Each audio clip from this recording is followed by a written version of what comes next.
Good morning. I hope you all are doing well. You had a good weekend. Let's tackle week 5. And again, this week, what's going to happen is we will not be going over problem set number 4, and you won't be taking quiz number 4, but what we will be doing is the first midterm exam. And the first midterm exam, chapters 1, 2, a tiny bit of 3. Again, focus on problem sets 1, 2, and 3 as like the guide for things to study and stuff like that. And when you come to class, when you come to lab this week, so Tuesday at 8 a.m., Tuesday 1:10 p.m., Wednesday 1:10 p.m., or Thursday 8 a.m., make sure you bring a calculator, definitely. A pencil will be helpful. For the Scantron, make sure you get a Scantron from the bookstore with 100 questions total. Again, if you have tomorrow morning's lab or Thursday morning's lab, get a Scantron before tomorrow or Thursday morning, because the bookstore doesn't open until 8 a.m. and I don't want you waiting in line and stuff to do that. Bring the empirical formula lab. The exam prep 1 worksheet will be due, and make sure you bring some safety goggles as well. We're going to do another lab with flames and stuff. It's kind of fun. And the format, 20 multiple choice questions, 4 short answer questions. You have about 2 hours to work on it. There will be a 5-point extra credit question. If you have time, work on it. If you don't, no problem. I had a question this weekend about if you can use a periodic table, and definitely a periodic table will be used. And we'll use the one that's in the companion. If you have one that you've been working on that doesn't have too much stuff written on, you can use that one. That's fine. Don't write Avogadro's number, polyatomic ion, stuff like that. You can do color coding. Color coding is cool. You bet. And if all goes well, this Friday in lecture, kind of towards the end, I'll be returning it with a kind of summary guide, which says basically how you're doing in the class as of this time. So if you're curious what your grade would be, you can look this Friday. There'll be like a sheet stapled to the back of the exam. The lower right corner will be a percentage you can check out. So, any questions on that, guys? Right on. So we've got a couple more questions to knock out here, and then we may start a little bit of new material. We'll see how this goes. But here's the question that I left you hanging with since Monday: how to find an empirical formula. And this is a compound with zinc and oxygen. See if you can use this information to find this formula.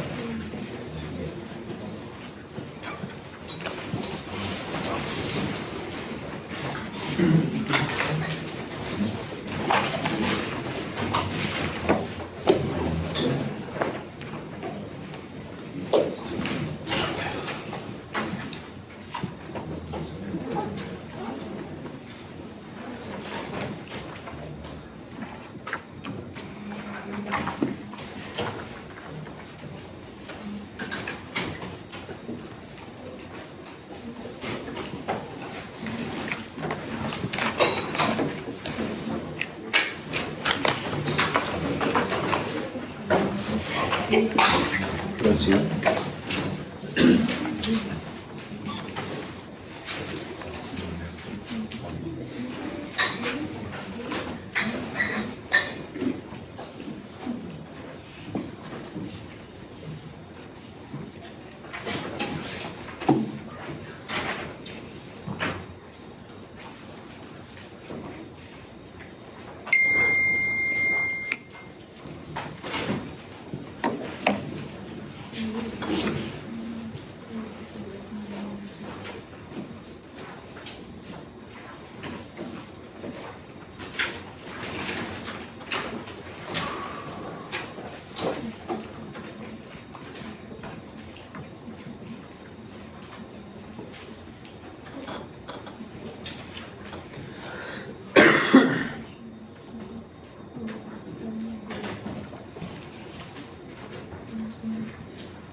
Remember that in a formula, like H2O or NaCl, it's a ratio of moles, it's not a ratio of mass. So on a problem like this, you've got to turn as many things as you can into moles. And you're looking for a ratio of moles of zinc to moles of oxide, essentially. When it comes to an empirical formula, I would recommend, especially for this midterm, like things like grams of oxygen or grams of chlorine, grams of the diatomics, leave them alone. Don't make them a 2, all right? We'll talk about that in a little bit. So what I would do here is I would turn the grams of zinc into moles of zinc by dividing by the number on the periodic table. 8.14 minus 6.54, that would be the grams of oxygen in the formula, and I would think of it as just individual oxygens, not O2. So divide by about 16 grams per mole to get moles. And if you do that, the moles come out to be almost exactly 1 to 1, all right, 0.1 to 0.1.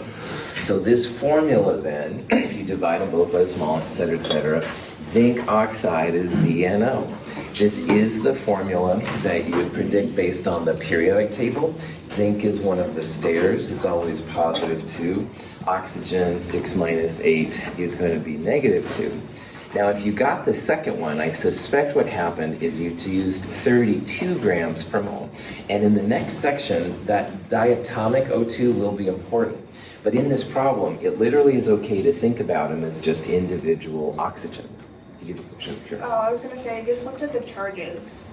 Yeah. That it did the math. That's awesome. That's totally cool. Faith, be careful in science. You know, we think this is the most likely, all right? But just to be safe, this would be a way to verify it. But Faith has a great segue. If you run out, you don't remember how to do a mole or tie your shoe at this point, it's totally cool to think about things like that. And yeah, zinc's positive 2 and oxygen's negative 2. So it makes sense that it should be 1 to 1 ZNO. That's awesome. Yeah, Caleb. So, for example, we won't be able to do that if it was, say, copper or iron. Yeah, that's right. That's right. The variable charge ones, Caleb, would be more difficult. Yeah, so then you kind of have to go through things like that.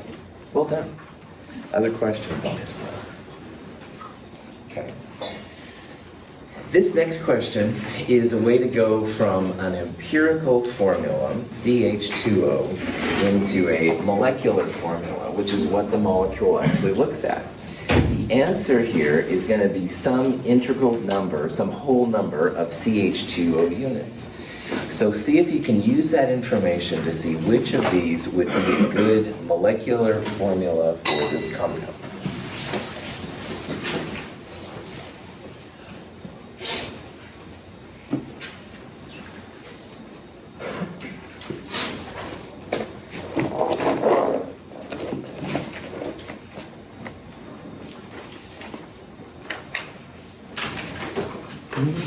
Right, remember the charges on it for the exam? Yeah, those are charges.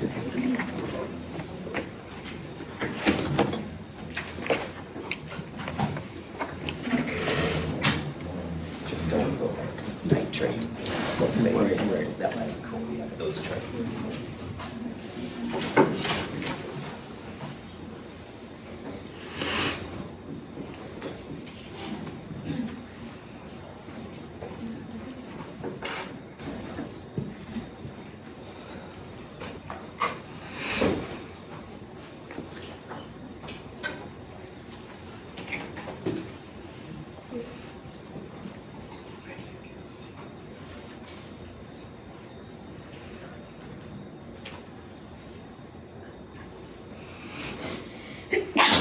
Let's do it.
problems like this, all right, you're trying to find how the empirical formula relates to the molecular formula.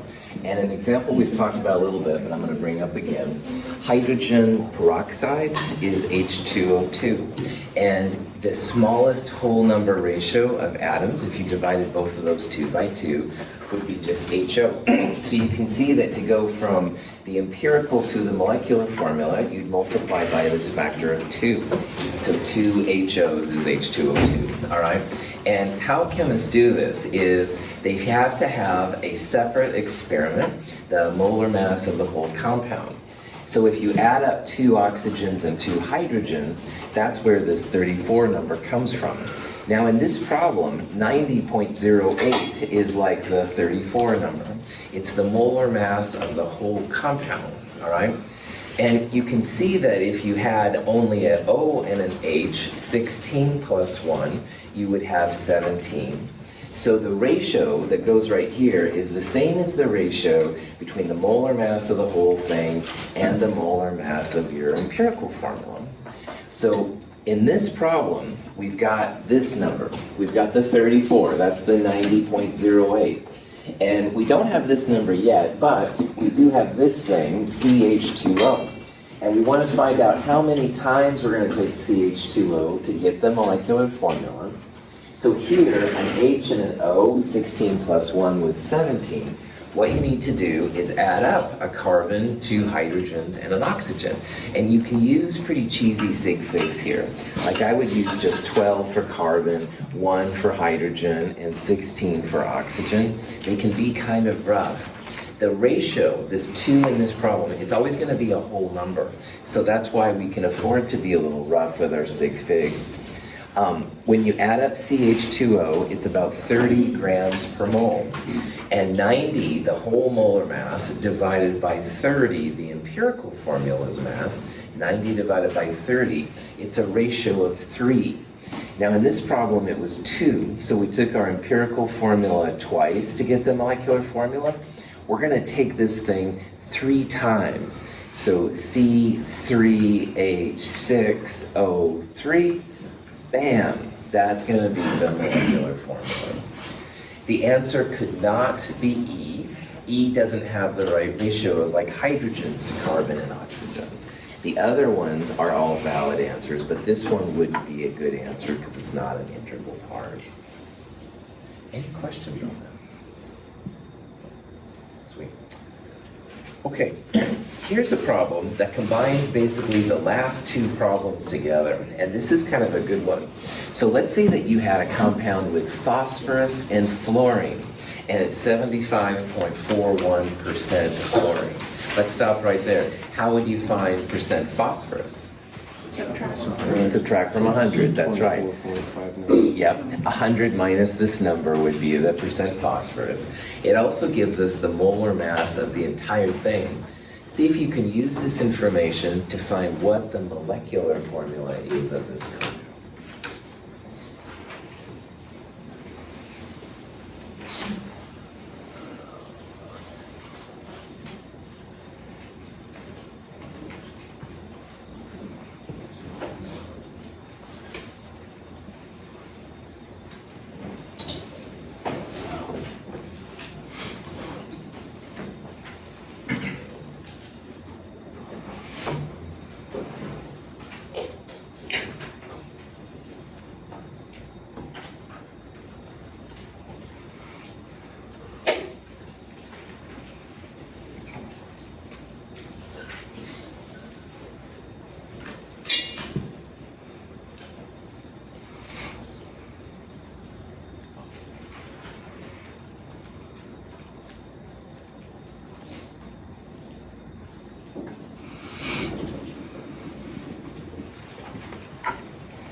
Okay, so on a problem like this, the way I'm going to show is not necessarily the only way to do this problem.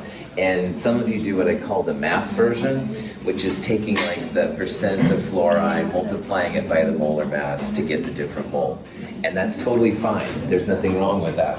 There's even another way that you can do it, which is even easier. I'll talk about in just a second. However, the way that I'm going to talk about now is the way that will work all the way through Chem 223, and I have a few more surprises to show, so bear with me while I go through it. What we're going to do is we're going to first go after the empirical formula, so like HO up there.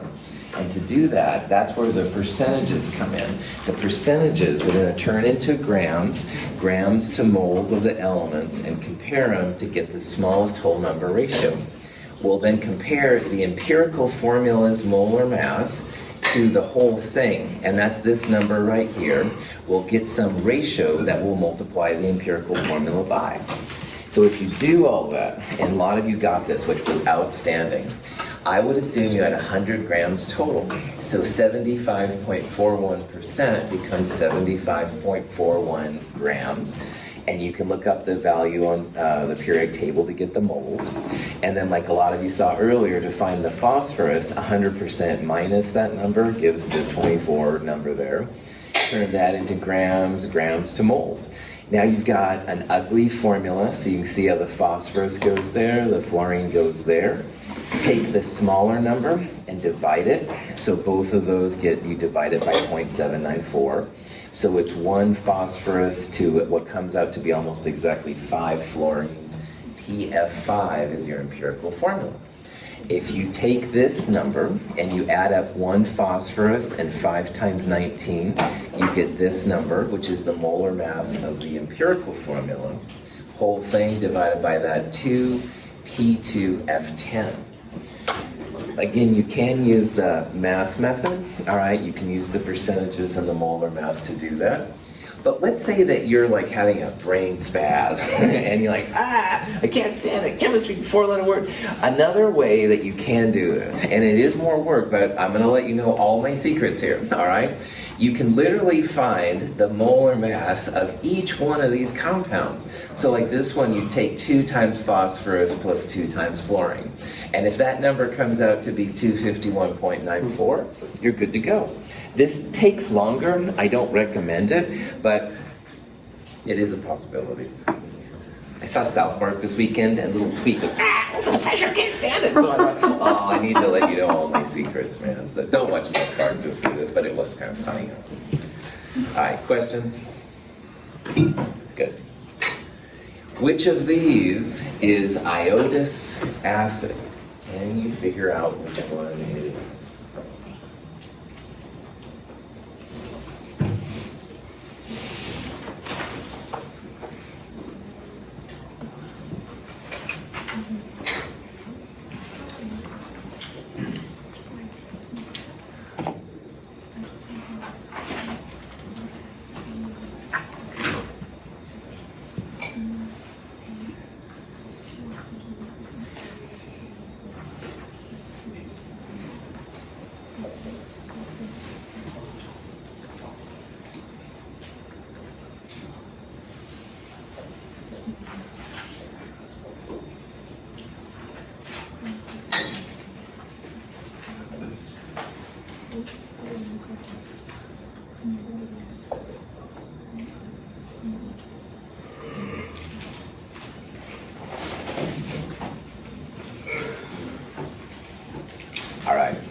Acids are a small part of this midterm. It's not as big as regular nomenclature, but it is something we're going to see.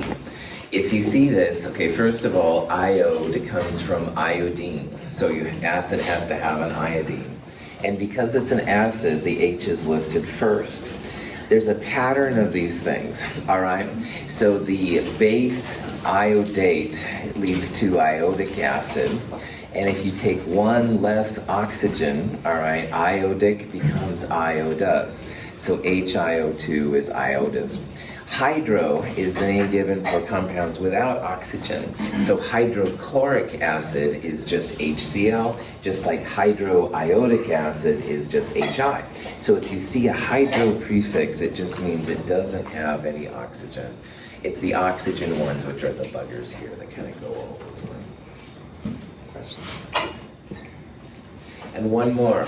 Hydrates are another thing that we saw, like for example, in lab last week, and they do pop in once in a while.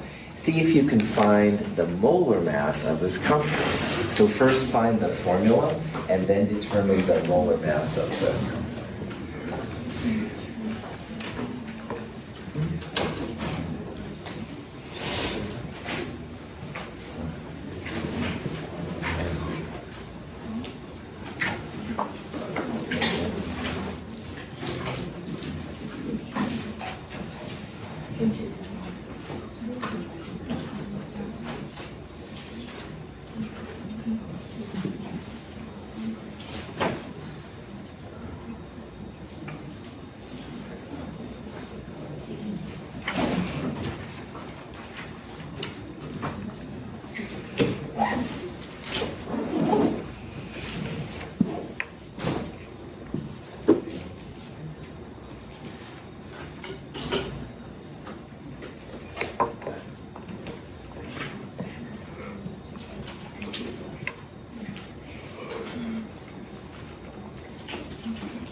So on this compound, the Roman numeral is next to nickel because nickel is one of the variable charge metals. That means that this is a nickel +2 ion. And nickel, like the other variable charges, we don't always know like what it's going to be. Nitrate, one of the polyatomic ions, NO3 -1. So when you combine these, how many nitrates do you want per nickel? 2. Good. And again, the crossover method makes it look kind of like a 3, all right? But the 2 and the 1 are what you want to focus on here. And so there's like 2 here, 1 there.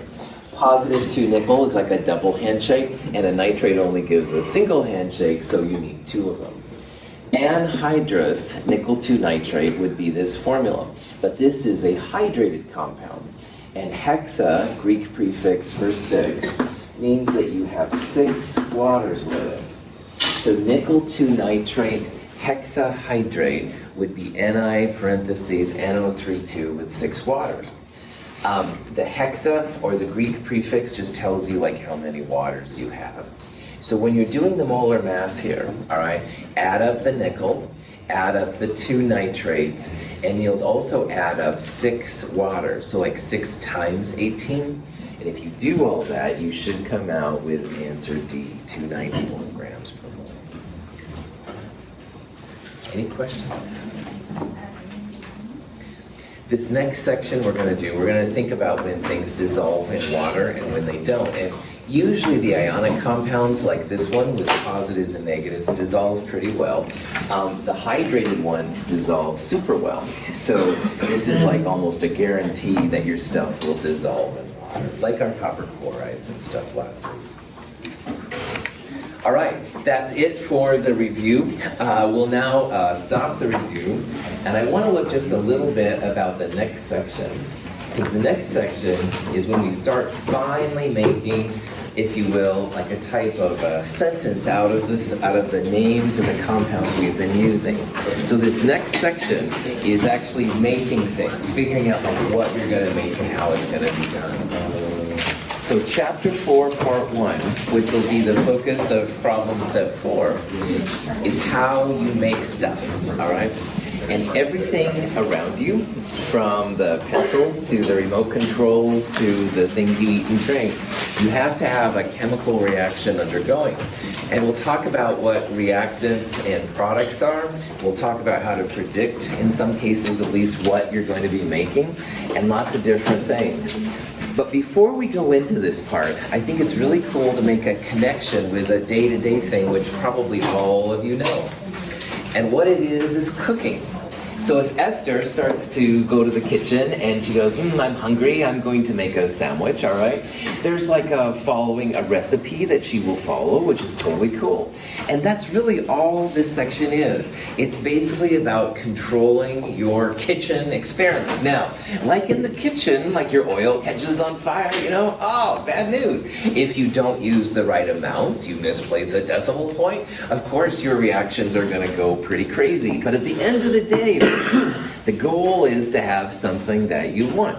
That cake to me looks very tasty this morning. I don't know why, but anyway, it does. You can, if you mix things in the right ingredients and the right proportions, you'll do it. Now, in the real world, all right, you are working for someone, a boss, and your boss says, man, I really want you to make something, all right? There's something that they think looks attractive, and maybe they're making, pillows out of it, or clothing, or remote controls. Who knows what they're making, but they're after something, and they don't know how to cook. So if you go to a restaurant, we pay people to cook meals for us, which is totally cool. This is kind of the chemistry version of cooking, all right? Like, you will be able to make things from raw ingredients into something else, something that looks attractive, may not be as good as chocolate cake, but something that looks cool. We've got to pay attention to the amounts and stuff. Yeah, if we don't do it right, you could get into some bad news, all right? But more often than not and stuff, this is a cool thing.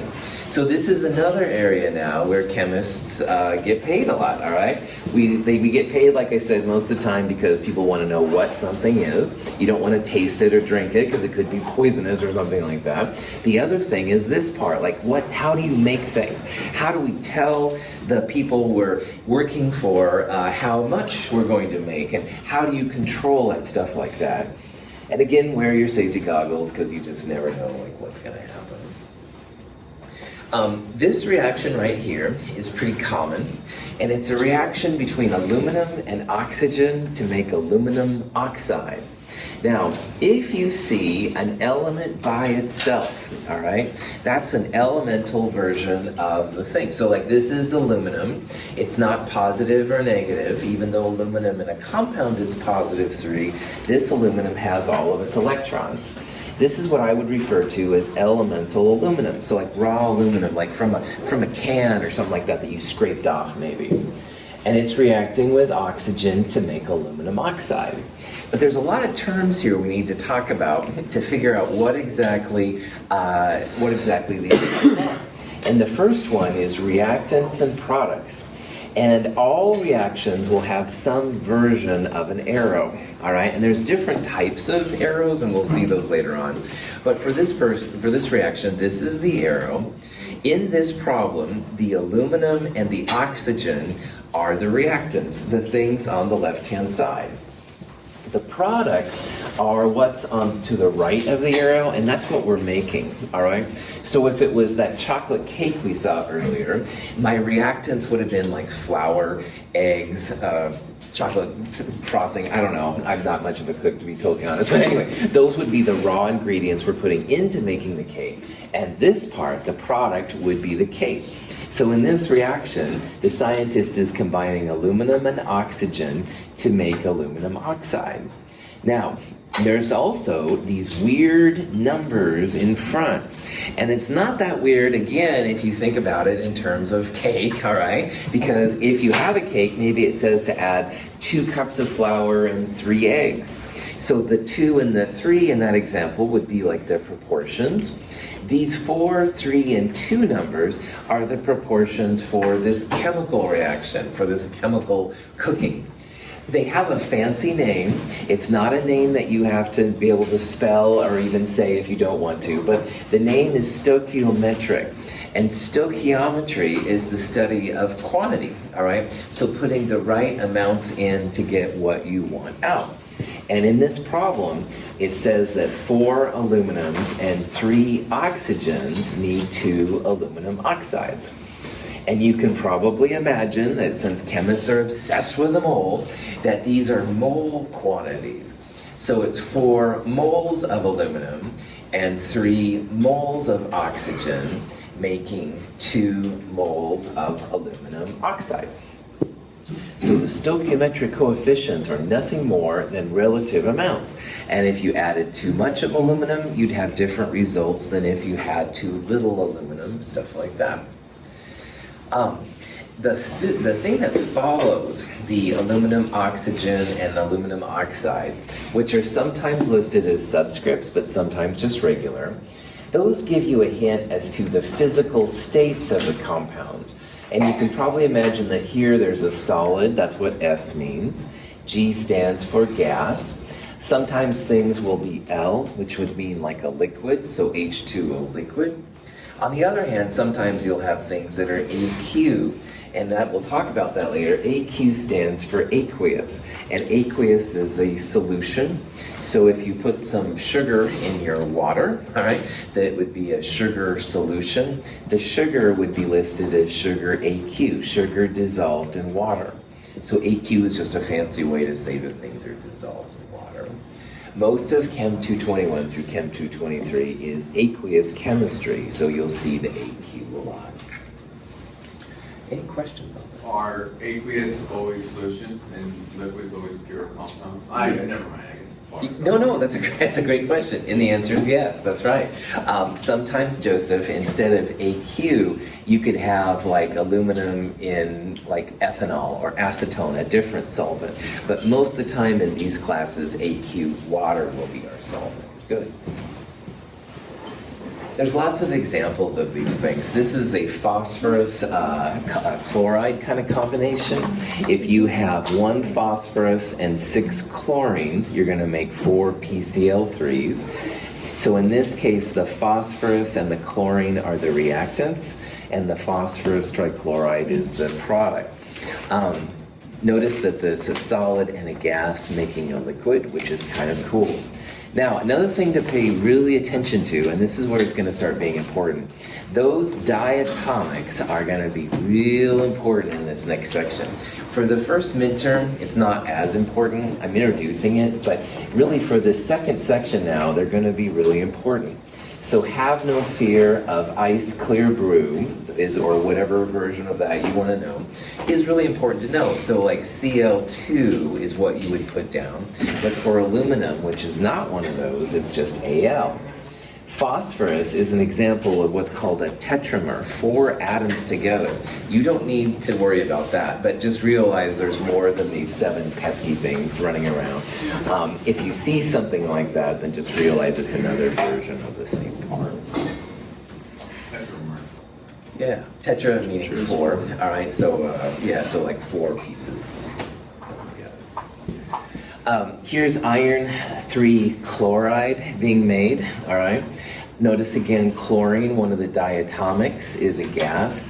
Iron here is a solid, and again, iron is not one of the have no fear of ice clear brews, so we write it as just 2Fe, not Fe2. The solid and the gas combine to make the solid iron 3 chloride. A lot of energy often is given off in a reaction.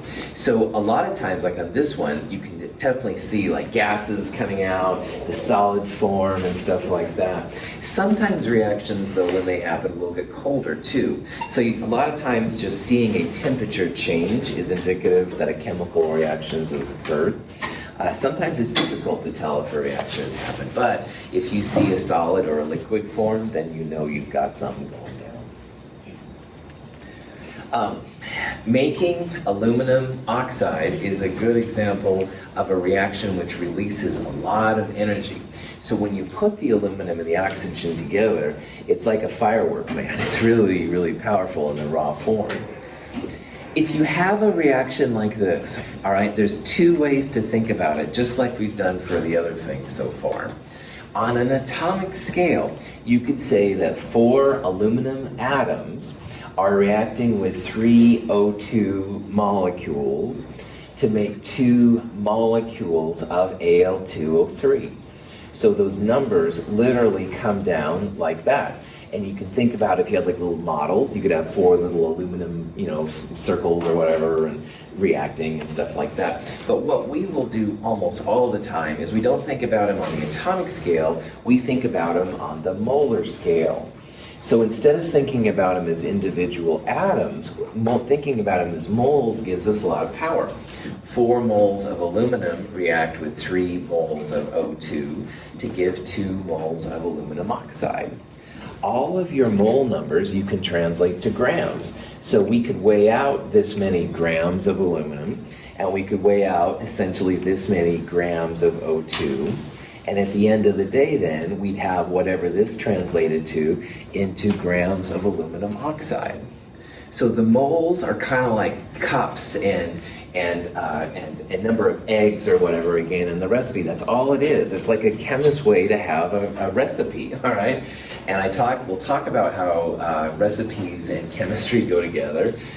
You don't really want to eat most of the things you do in the lab, but it is the same process, all right? You're figuring out what goes in, what will come out, trying to figure out how many come out.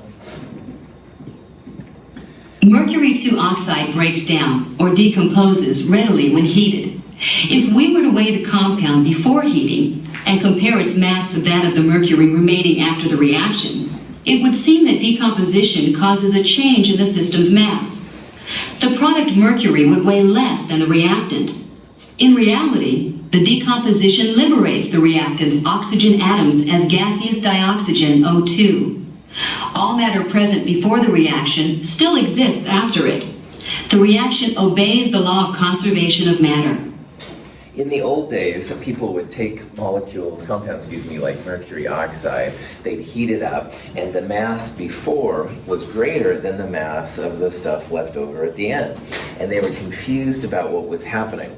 Now we know that the gases are liberated, in this case oxygen, and oxygen, like the rest of the oxygen, goes into the atmosphere. So what all of this led to was something that's really important for chemistry.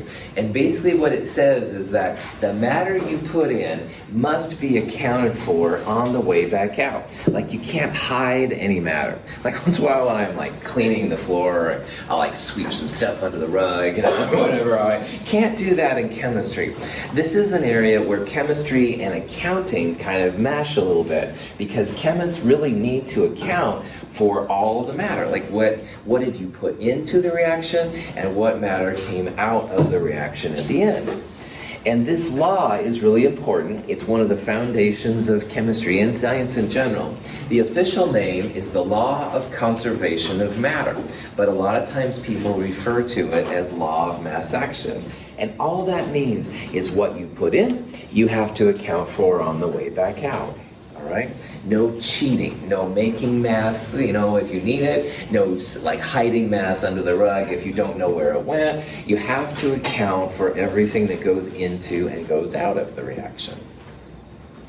This law took a while to get started because people thought maybe there was like an ether that surrounded us and stuff like that. It's kind of interesting historically.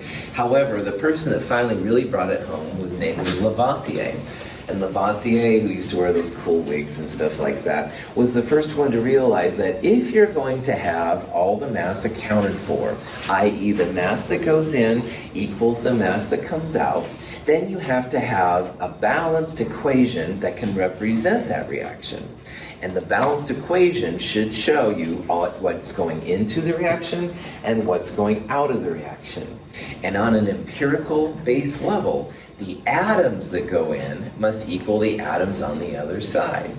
And this was really fundamental. This is also one of the guys, along with Dalton, that kind of brought chemistry into the modern era. It was no longer like alchemy and using, gold from urine and things like that. These people were actually trying to apply like quantitative analysis to chemistry, which is kind of a cool thing. Tell me you have good news. The universe never lets anything go to waste. Or so said Lavoisier. The law of conservation of mass. Yes. In chemical reactions, mass is neither created nor destroyed. Star Trek Discovery, all right. Yes, I'm a big fan, like all nerdy things and stuff. Anyway, this was actually on one of the most recent episodes. I was like, no way, man. But anyway, in this problem, that's what they were trying to do something with a transwarp. It's a long story, but anyway, in this part, that's exactly what it is. Mass can't be created or destroyed. Mass has to do something, has to go somewhere. Lavoisier, gave me shivers when I saw that, but obviously I need to get out more. When pieces of aluminum foil are placed in a beaker containing bromine, a violent reaction occurs.